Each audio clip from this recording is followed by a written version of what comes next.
Bradley Balco is the author of the book Rise of the Warrior Cop, the Militarization of America's Police Forces. He also blogs for the Washington Post. He's speaking to us from Nashville. Talk about the level of militarization of this police department, what you saw as you watched the police for the first days of these protests.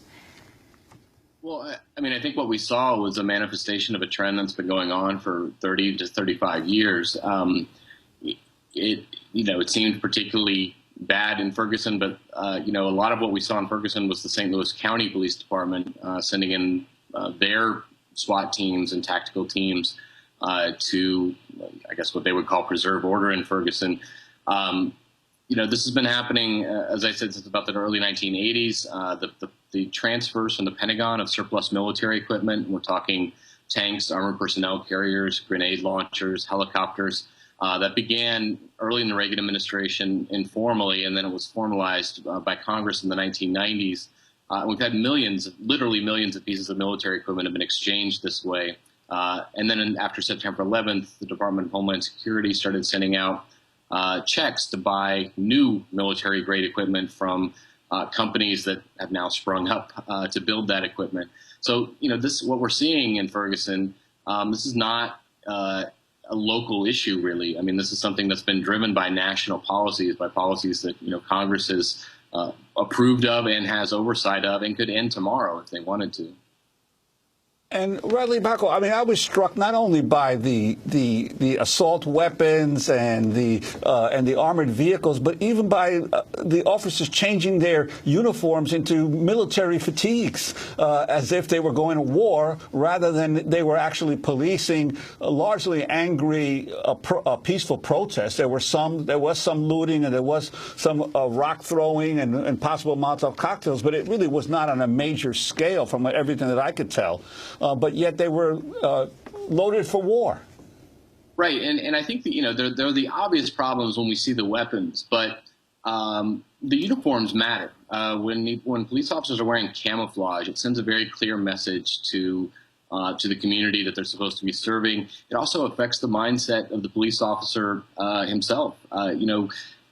The idea that when we take domestic police officers and we train them like soldiers and we give them military gear and we dress them up like soldiers and we tell them they're fighting a war, war on crime or war on terror, they're going to start to see themselves as soldiers. And that's just a mindset that's not, that really isn't appropriate for domestic policing. And I think you saw that in the way that they responded to protests, not just in Ferguson, but also, a lot of the crackdowns on the Occupy protesters, on the crackdowns at the political conventions over the years. I mean, this has become our default response to protest in the U.S., and it's something that's, I think, very antagonistic toward the very idea of free speech and the First Amendment.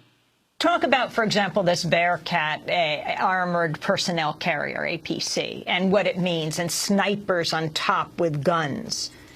Well, I've written a lot about the Bearcat. This is one of the new pieces of equipment that we have because of these DHS grants.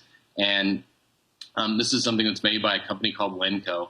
And a few years ago, I wrote about a town in New Hampshire that sort of rebelled against this. Their town was going to buy a Bearcat with one of these DHS grants. And what I thought was fascinating was I interviewed somebody from the Lenco company and asked him about this. And he said, this is all overblown, that, if a Bearcat shows up on the scene, it's much more likely to be filled with crisis negotiators and psychiatrists than it is with, militarized cops. And I found a video that Lenco sends to police departments across the country to market the Bearcats. This is what they send them so that they'll want to buy a Bearcat with this DHS money. And the video shows camouflage-clad police officers, piled into the Bearcat. It shows up, they get out, they start shooting things. At one point, it pokes a hole into a building and injects tear gas. And it was all set to AC/DC's Thunderstruck. These are not images and sounds of crisis negotiators or de-escalation experts. This was all about militarism. This is all about conflicts and aggression. And that's how the company markets this piece of equipment to police departments, which I think says a lot. Well, on Thursday, Pentagon spokesperson Rear Admiral James Kirby defended the Pentagon's program of providing surplus equipment to domestic police forces. This is what he said. There is a law enforcement support program that the Defense Department administers, which provides to law enforcement agencies around the country surplus military equipment, gear, arms, ammunition, vehicles.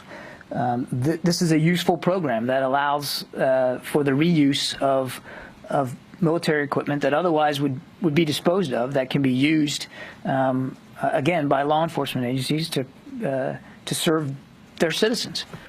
Radley Bacco, your response? Well, look, I mean, this is a government, federal agency whose their motto is from war fighter to crime fighter. So this, their very motto sort of betrays a misunderstanding of the role of soldiers versus the role of police officers.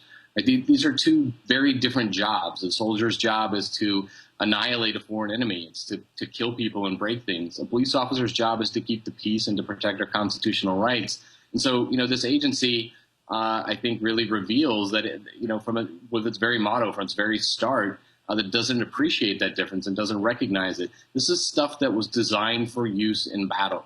It was designed for use to kill a foreign enemy, to annihilate a foreign enemy, and it's being used on American streets and American neighborhoods.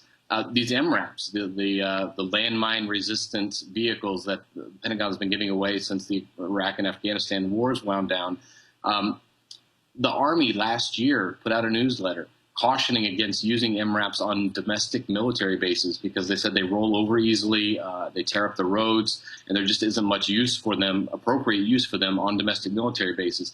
Now, how is it that they are inappropriate for domestic military bases, but they're perfectly appropriate for Main Street, for use in places like Ferguson, although I'm not sure Ferguson has an MRAP, but they're being used in towns like that all over the country.